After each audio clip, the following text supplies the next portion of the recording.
Do you know what time it is?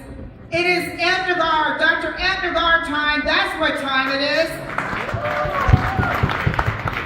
It is truly a pleasure to be here tonight with all of you. I got to first thank Kumar and his wife, Prem, for extending invitation for tonight, and all of you that are on this committee. I remember that you had visited me when I was on Ohlone College 12 years ago, in the last 12 years. And so that's where we began a relationship with this committee, with this organization, that means that we want equality for all people, and especially getting an education. When I lost my parents at such a young age, there was nothing else for me to do but to fall back on good education and work hard to get a good living for all of us. And so tonight, it gives me great pleasure to celebrate Dr. Ambedkar's success and his legacy that he leads and continues on in our community for India. And so one of the big things that I really admired was that being a political leader, that he drafted the actual Constitution. And we got to honor someone that does that. And it's bringing equality to all of us here in our community. What happens here or overseas, we're tied together because this is part of our community that's global. And as I serve with the Department of Commerce, we're about global impact and how we can help small businesses thrive and create jobs in our community that happen here and overseas. So I applaud all of you for your hard work and continuing and the values that are true in raising families, and that you chose the Bay Area right here between here and Fremont. And I know some of you live here in Fremont, that I appreciate you selecting Fremont as your home. And I always say, if you live outside of Fremont, come spend more money in Fremont to help us out, help your friends out. And I really appreciate the spirit of being able to take pride and celebrate our diversity, and also work to foster the common values and commitments that unite all people, regardless of your age, sexual orientation, gender, identity, expression, or cultural heritage, or national origin. It's important that we come together to get rid of any type of discrimination or anything that would not make us an inclusive community.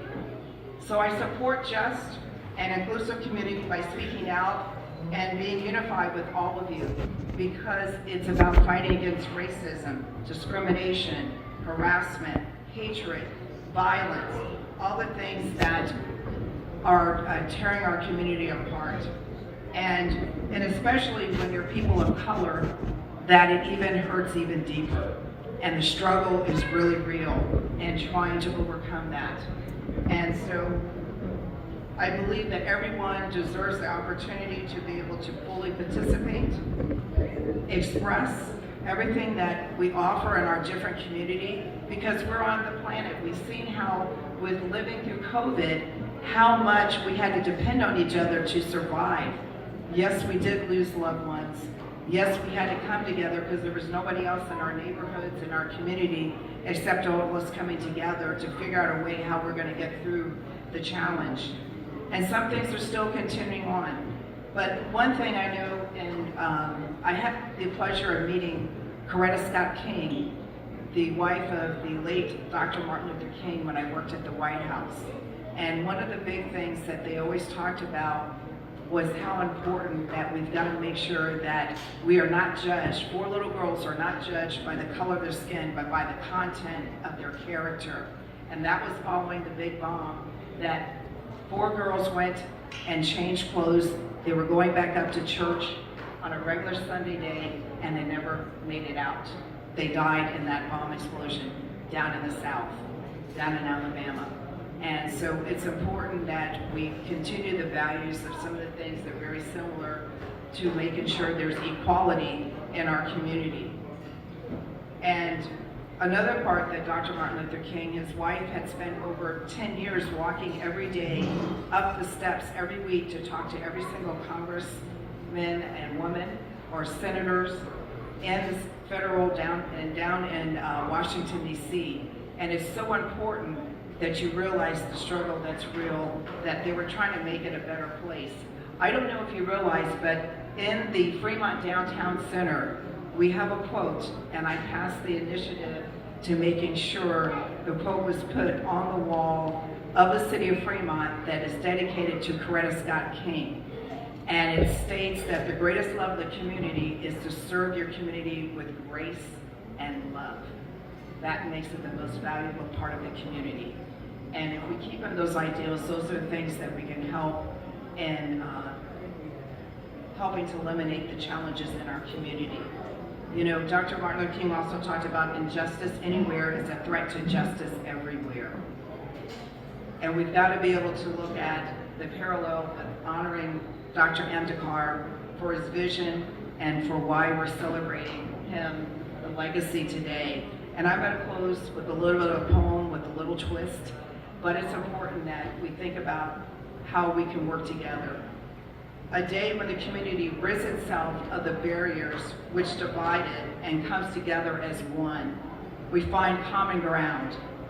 A day when all people of all races, classes, and religions in life put aside the differences and join in the spirit of togetherness.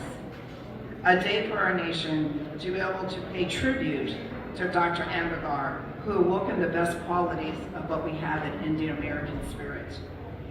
If only for one day, each of us serves as a drum major for justice, peace, and equality, then we'll be bringing out the ideals and the vision of what freedom means, which Dr. Martin Luther King dreamed, and living the dream for all people. Together, we can make a difference in our community now and forever, and I look forward to continuing to work with each and every one of you, because I've always been with the community and always trying to be fair and make sure that we work together, because it's really not this generation, it's the next generation. I have my daughter here. Being a single parent, it makes it a little challenging getting to things on time, because she's going to be a senior right now, graduating from Archbishop Mitty High School, but she's also playing basketball with Golden State Warriors on Sunday afternoons. And so I couldn't do it without her help and her training with one of the head coaches, so when they have her stay a little longer, we stay a little longer. And it's an opportunity because they adopted her into being a mentorship program for playing basketball. So hopefully all of you will come out in the fall and cheer her on for San Francisco State University's women's basketball team. And I'm also, May is another good month. Besides my daughter graduating from high school, I have my son who's graduating from Cal State East Bay. So you've seen my children come to some of your events over the years. They might have been little ones before, but they've kind of grown taller than me. But I just wanted to close because when I look out, it's also, I see the young people that are here. This is the young students. This is the next generation for them to carry on the legacy, the vision, the culture, and the arts, and the things that bring our community very unique together. It's an honor to be able to serve all of you as the first Vice Mayor of Fremont, Afro-American, in almost 70 years. But I look forward to working with all of you. Thank you so much for allowing me to be here tonight. God bless you all.